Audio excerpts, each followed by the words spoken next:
तो कहानी की शुरुआत में हमें डेविड नाम का एक फाइटर दिखाया जाता है जो अपने साथ लड़ने वाले दूसरे फाइटर्स को पटक पटक कर मार देता है और सबको चैलेंज कर रहा था कि अगर कोई माइका लाल हो तो आ जाए लड़ने के लिए। कई लोगों ने यहाँ पर डेविड से लड़ने की कोशिश की मगर सबने मुंह की ही खाई। तभी वहाँ पर एक जेसिका नाम की लड़की डेविड को ही ढूंढते हुए आती है और उसे पता चलता है कि जो फाइटर सबको मार रहा है वही डेविड है। और अब वहाँ पर डेविड सबको धो चुका था और ललकार लगाते हुए बोल रहा था कि आ जाओ, जिसमें भी हिम्मत है मुझे मार कर दिखाओ और जिसे भी अपनी हड्डियां तोड़वानी है। मगर आगे कोई भी नहीं आता। तभी डेविड से डरे हुए थे और वहाँ पर कोई भी डेविड से लड़ने के लिए आगे नहीं आ रहा था। मगर तभी वहाँ पर अचानक से एक आदमी आता है और वो डेविड की चुनौती को स्वीकार करते हुए लड़ाई के लिए अपने जूते के फीते खोल रहा होता है। मगर उस आदमी को सिर्फ देखकर ही डेविड खुद ही हार मान लेता है और कहता है कि मुझे किसी भी फाइटर से लड़वाओ, लेकिन मैं इस फाइटर के साथ नहीं लड़ूंगा। और ऐसा कहकर वो एक कायर की तरह यहाँ से निकल जाता है और फिर उस आदमी को बिना लड़े ही विनर घोषित कर दिया जाता है और उसे इनाम के पैसे भी मिल जाते हैं। और इस आदमी का नाम डेल्टन है जो इस मूवी का हीरो है और वो फार्मर यूएफसी फाइटर है और इसीलिए इसके लिए छोटी मोटी फाइट कुछ भी मायने नहीं रखती। और ये सब जेसिका देख रही थी जो डेविड को खोजते हुए ही वहाँ पर आई थी। दरअसल जेसिका को एक फाइटर की तलाश थी और उसे अब तो डेविड से भी बड़ा फाइटर मिल गया था, तो भला वो डेविड के पीछे क्यों जाती। इसीलिए अब वो डेल्टन के पीछे ही जाती है और उसे रोकती है। जेसिका डेल्टन को रोककर उसे बताती है कि वहाँ से थोड़ी ही दूरी पर गिलास्की नाम का एक शहर है जिसमें वो एक क्लब चलाती है और उसके क्लब का नाम रोड हाउस है। उसका क्लब वैसे तो बहुत अच्छा चलता है लेकिन उसके क्लब के लिए ऐसे ही तगड़े फाइटर की जरूरत है क्योंकि वहाँ पर गुंडागर्दी आम सी बात है। तो वो डेल्टन को वहाँ पर बाउंसर की जॉब ऑफर करती है जिसके लिए वो उसे बहुत सारा पैसा देने के लिए तैयार हो जाती है। मगर डेल्टन जेसिका का ऑफर ठुकरा देता है। मगर फिर भी जेसिका उसे अपना एड्रेस और कॉन्टेक्ट नंबर लिख कर दे देती है। और यहाँ डेल्टन के पास सोने के लिए भी जगह नहीं थी और वो पैसे पैसे के लिए मोहताज था और उसके पास था तो सिर्फ उसकी एक पुरानी कार थी और जिसमें वो सोया करता था। दरअसल ऐसी हालत डेल्टन की इसलिए हुई थी कि क्योंकि उसने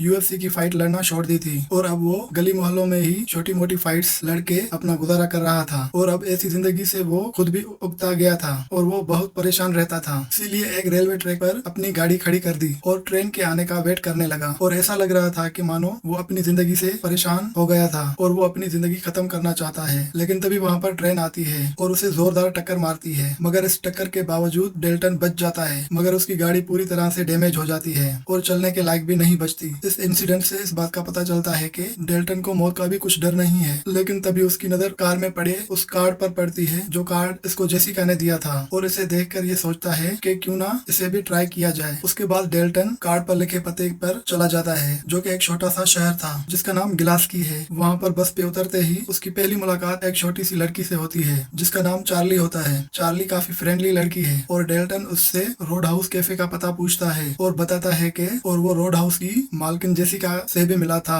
और उसकी मदद करने के लिए ही वो वहाँ पर आया है। ये बात सुनकर वो लड़की और उसका बाप डेल्टन को हैरानी से देखते हैं और उसे कहते हैं कि लगता है कि ये कोई सुपर हीरो है जो कि फिल्मों की तरह रियल लाइफ में भी सुपर हीरो की तरह लड़ेगा और जेसिका को बचाने आया है। उसके बाद डेल्टन रोड हाउस की लोकेशन पूछकर रोड हाउस पहुंच जाता है जहाँ पर उसकी मुलाकात जेसिका के साथ होती है जो उसे रोड हाउस की सेफ्टी की जिम्मेदारी सौंपती है क्योंकि वहाँ आए दिन लोगों के लड़ने की लड़ाई झगड़े होते थे और साथ ही कुछ गैंग के लोग भी वहाँ पर आते थे और वहाँ आकर ज्यादा ही तोड़फोड़ करते थे। जेसिका डेल्टन से कहती है कि इससे पहले भी कई बाउंसर यहाँ पर आ चुके हैं मगर कोई भी यहाँ पर ज्यादा दिन तक टिक नहीं सका है और उम्मीद है कि वो यहाँ पर कुछ दिन तो टिकेगा। जेसिका के इस क्लब में पहले भी कुछ लड़के थे जो कि लोगों को मारपीट करने से रोकते थे मगर वो भी गैंग से डरते थे। उनमें से ही एक लड़का था जिसका नाम लूकस और वो डेल्टन को देखकर पहचान लेता है और वो उसे कहता है कि वो उसका फैन है। और उसी रात बाइक्स पर कुछ गैंग के लोग आते हैं जिनका लीडर जैक्स है और वो क्लब में आते ही तोड़फोड़ करना शुरू कर देते हैं और किसी की हिम्मत भी नहीं होती उन्हें रोकने की। तभी वहाँ पर डेल्टन आता है और उन्हें कहता है कि वो उनसे कुछ बात करना चाहता है मगर जैक्स कहता है कि पहले वो कुछ तोड़ तो ले उसके बाद बात करते हैं। मगर डेल्टन उसे बात करने के लिए फोर्स करता है। तभी जैक्स उसे कहता है कि तुम्हें हमसे डर नहीं लगता, वो उसकी हड्डियां तोड़ सकते हैं, उसे अपाहिज बना सकते हैं। तभी डेल्टन उन्हें कहता है कि ये जो बाइक्स बाहर खड़ी हैं ये तुम लोगों की है ना, तो मैं उन्हें तोड़ने जा रहा हूँ। इतना कहकर डेल्टन बाहर चला जाता है और उसके पीछे गैंग के सभी लोग बाहर आ जाते हैं। डेल्टन बाहर जाकर उन्हें कहता है कि सीधे सीधे यहाँ से चले जाओ नहीं तो तुम्हें हॉस्पिटल जाना पड़ जाएगा। फिर वो उनसे पूछता है कि यहाँ पर आसपास कोई हॉस्पिटल तो होगा ना, क्योंकि पिटने के बाद तुम लोगों को हॉस्पिटल जाना पड़ेगा। जिसके बाद डेल्टन उन लोगों को मारने लगता है और कहता है कि अब भी वक्त है, मुझसे मत लड़ो और सही सलामत वापस लौट जाओ। मगर वो लोग उसकी बात नहीं मानते और फिर भी लड़ने आते ही रहते हैं और कुछ ही मिनटों में डेल्टन अकेले ही सभी लोगों को धूल चटा देता है। वो किसी का हाथ तोड़ देता है तो किसी का मुंह फोड़ देता है और ये नजारा देखकर वहाँ पर सभी बार के लोग हैरान होते हैं और खुश भी होते हैं, और वो इसीलिए खुश हो रहे होते हैं कि पहली बार इन गैंग के लोगों को किसी ने सबक सिखाया है। जिसके बाद डेल्टन उन सभी गैंग के लोगों को वहाँ नजदीकी हॉस्पिटल लेकर जाता है, और कार में भी वो सभी से यही कहता है कि देखो, मैंने कहा था ना कि तुम सब लोगों को हॉस्पिटल जाना पड़ जाएगा, पर तुम लोगों ने मेरी बात ही नहीं मानी। हॉस्पिटल में डेल्टन की मुलाकात डॉक्टर एली से होती है, जो कि डेल्टन की भी मरहम पट्टी करती है, जो कि लड़ाई के दौरान ही जो उसका पुराना घाव था वो खिंचाव की वजह से खुल गया था। जिसके बाद डेल्टन वापस आता है, तभी जेसिका उसे धन्यवाद करती है और वादे के अनुसार उसे पहले हफ्ते के पैसे देती है, जो कि तकरीबन $5000 होते हैं। और अब वहाँ पर रहने के लिए डेल्टन को कोई जगह भी चाहिए थी, तो वो जेसिका की बोट पर रहने की परमिशन मांगता है। तो जेसिका कहती है कि वो बोट बहुत पुरानी है और टूटी फूटी भी है और किसी कबाड़ से कम नहीं है, फिर भी अगर वहाँ तुम रह सको तो मुझे कोई दिक्कत नहीं है। साथ ही वो उसे सावधान रहने के लिए कहती है, क्योंकि वहाँ पानी में बहुत बड़े बड़े मगरमच्छ रहते हैं, जिनका शिकार कई लोग हुए हैं। अब अगली सुबह डेल्टन शहर में निकलता है, तब वहाँ के सभी लोग उसे नाम लेकर ट्रीट करते हैं, जबकि डेल्टन वहाँ पर किसी को भी नहीं जानता। मगर बीती रात के बाद सभी लोग डेल्टन को जान जाते हैं और अब वो सच में सबका हीरो बन चुका है। जिसके बाद डेल्टन वापस उस बुक स्टोर में अंदर जाता है जहाँ वो पहले भी आया था। वहाँ पर उसे फ्रेंडली लड़की चार्ली मिलती है, मगर अभी उसके डैड वहाँ पर नहीं थे। तब वो कहती है कि उनका बुक स्टोर कुछ खास नहीं चलता, मगर ये उनकी माँ की आखिरी ख्वाहिश थी कि उनका एक बुक स्टोर हो, और इसीलिए उन्होंने ये बुक स्टोर डाला था। मगर घर चलाने के लिए उसके डैड को और भी काम करने पड़ते हैं और नौकरी भी करनी पड़ती है, और वो अभी नौकरी पर ही गए हैं। मगर चार्ली भी अब डेल्टन को पहचान गई थी, क्योंकि वो कोई आम आदमी नहीं, वो UFC का फार्मर बेहतरीन फाइटर रहा है जिसका नाम डेल्टन है। तभी उस टाइम वहाँ पर कुछ गैंग के गुंडे आ जाते हैं और वहाँ के आसपास की दुकानों में तोड़फोड़ करने लगते हैं, जिन्हें वहाँ से चार्ली जाने को कहती है। मगर वो लोग वहाँ से नहीं जाते और वो चार्ली को भी धमकाने के लिए आगे आने लगते हैं कि तभी डेल्टन वहाँ पर आ जाता है, जिसे देखकर वो सभी भाग खड़े होते हैं। इसके बाद सीन बदलता है और एक क्रूज पर उन्हीं गैंग के गुंडों को दिखाया जाता है। दरअसल ये क्रूज मिस्टर बिली की है और ये सारे गुंडे भी उन्हीं के हैं, और बिली ही इन गुंडों के जरिए रोड हाउस क्लब में तोड़फोड़ करवाता है। दरअसल वो ऐसा इसलिए कर रहा है कि क्योंकि उसे वो रोड हाउस क्लब चाहिए और वो उसे किसी भी तरीके से खाली करवाना चाहता है और उस जगह को अपना अड्डा बनाना चाहता था। यानी कि दरअसल ये पूरा शहर बसाने वाले बिली के पिता ही थे, मगर वो ड्रग्स का काम भी करते थे, जिसे एक दिन पुलिस ने उसे पकड़ लिया और उन्हें जेल हो गई। तब से ये शहर और उसका सारा काम बिली ही संभाल रहा है। क्रूज पर गैंग के गुंडे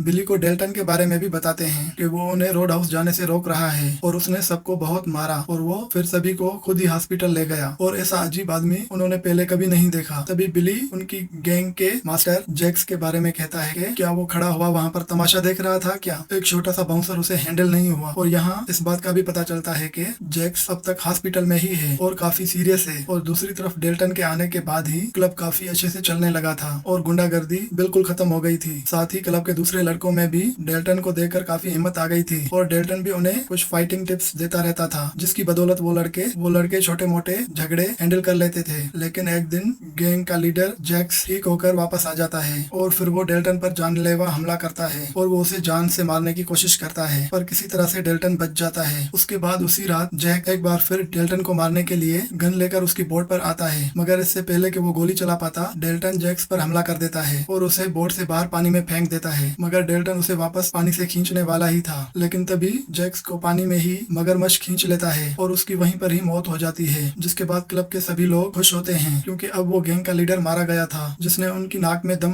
करके रखा था। जिसके बाद अब एक दिन डेल्टन लंच कर रहा था, तभी वहाँ पर उसकी डॉक्टर एली के साथ मुलाकात हो जाती है। जिसके अगले सीन में बताया जाता है कि डेल्टन को ये बात समझ में नहीं आ रही थी कि आखिरकार ये सारे गैंग के लोग और गुंडे इस रोड हाउस क्लब के पीछे ही क्यों पड़े हुए हैं और आखिर वो चाहते क्या हैं। तो इसका पता करने के लिए वो चार्ली के बुक स्टोर पर एक बार फिर जाता है। चार्ली की अब डेल्टन के साथ काफी अच्छी दोस्ती हो गई थी और वो वहाँ पर चार्ली के कंप्यूटर में ग्लास की शहर का पूरा मैप देखता है और कुछ समझने की कोशिश करता है। जिसके बाद वो बुक स्टोर से बाहर आता है तो उसे एक आदमी मिलता है और वो उसे गन दिखाते हुए कहता है कि तुमसे बॉस मिलना चाहते हैं तो सीधे से मेरे साथ चलो। ये बिली का आदमी था जो कि डेल्टन को बिली के पास ले जाने के लिए आया था, लेकिन डेल्टन उसके साथ जाने से इनकार कर देता है। अब इससे पहले कि वो डेल्टन पर गोली चलाता, डेल्टन उसकी उंगलियां ही तोड़ देता है और फिर डेल्टन उस आदमी को कहता है कि मैं रोड हाउस में काम करता हूँ, तुम्हारे बॉस को बोलो कि मुझसे वहीं आकर मिले। जिसके बाद बिली के डैड जो जेल में है, जिसे ग्लास की शहर में क्या चल रहा है उसकी जानकारी उसे कहीं से मिलती है। तब फिर उसके डैड एक रेसलर को वहाँ पर भेजते हैं जो कि डेल्टन को टक्कर दे सके, और ये रेसलर थोड़ा सनकी भी है और इसका नाम डेनी है। डेनी जाकर सबसे पहले बिली को थप्पड़ मारता है और कहता है कि तुम्हारे डैड ने ये करने को कहा था, और उसके बाद वो डेल्टन के बारे में पूछता है, मगर बिली उसे कहता है कि मुझे एक बार और कोशिश करने दो, अपने हिसाब से काम करने की, और अगर बात नहीं बनी तो तुम अपने हिसाब से काम करना। और अब सीन चेंज होता है,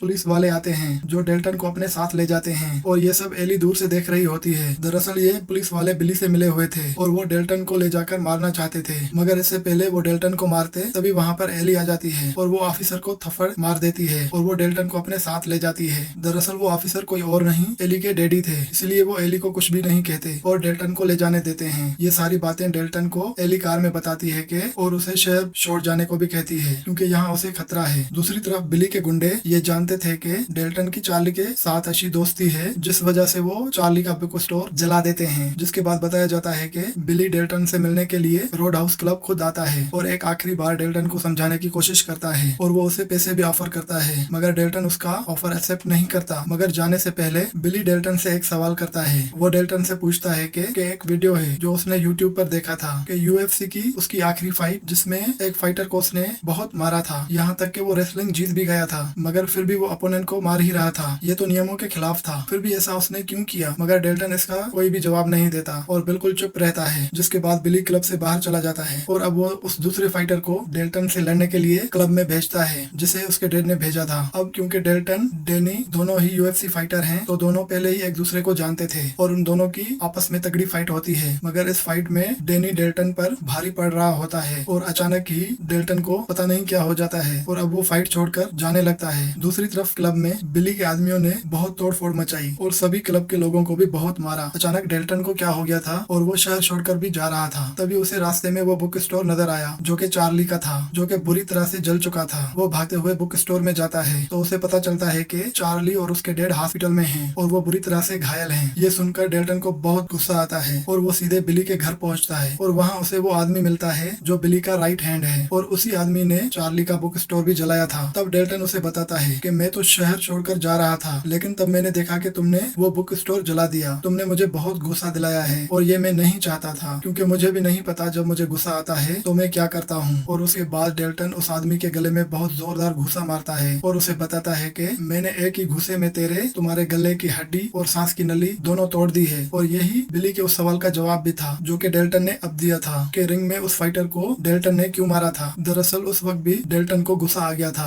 और जब डेल्टन को गुस्सा आ जाता है तो उसका खुद पर काबू नहीं रहता और ऐसे में वो कुछ भी कर सकता है और वो यही नहीं चाहता कि उसे गुस्सा दिलाया जाए। और अब डेल्टन बिली को सबक सिखाना चाहता था और उसे पता चलता है कि बिली कहीं से पैसे ले रहा है और वो पैसे पुलिस वाले ही उस तक पहुंचाने वाले हैं। और इस बात का पता चलते ही वो उस जगह पहुंच जाता है जहां उस पैसे की डील हो रही थी और वो वहां उस पुलिस वाले को ही मारकर वहां से सारा पैसा लूट कर चला जाता है। इसके अगले दिन डॉक्टर एली के डैड यानी कि शेरिफ डेल्टन के पास आता है और वो उसे बताता है कि बिली ने उसकी बेटी को अगवा कर लिया है और वो उसे पैसा मांग रहा है, जो पैसा तुम ले गए हो, और अगर वो पैसा हमने उसे नहीं लौटाया तो वो एली को मार देगा। तब डेल्टन उसे कहता है कि पैसा लेकर वो आ जाएगा। तभी डेल्टन पैसे का एक बैग लेकर बिली के क्रूज पर आता है। उन लोगों की आपस में पैसे को लेकर कोई बात होती है, मगर उस बैग में तो कोई पैसा ही नहीं था, बल्कि उसमें उसने एक बॉम्ब रखा हुआ था जिससे वो उस क्रूज को ही उड़ा देता है। जिसके बाद वो क्रूज डूबने वाली होती है। जिसके बाद डेल्टन एली को ढूंढकर बचा लेता है और उसे एक नाव पर चढ़ा देता है, मगर उस नाव पर पहले से ही बिली मौजूद था जो एली को लेकर भाग जाता है। और अब दूसरी तरफ वो दूसरा फाइटर भी आ जाता है और डेल्टन जैसे तैसे करके उस फाइटर की बोट लेकर बिली का पीछा करता है और किसी तरह से वो बोट तक पहुंच जाता है। जिसके बाद उसकी फाइट बिली से होती है और जिस समय बोट कोई भी नहीं चला रहा था तो बोट सीधा रोड हाउस में जाकर घुस जाती है, जहाँ पर डेल्टन बिली को और मारता है। लेकिन तभी वहाँ पर वो दूसरा फाइटर डेनी भी आ जाता है और डेल्टन और डेनी की यहाँ पर काफी अच्छी खासी लड़ाई होती है और इस बार भी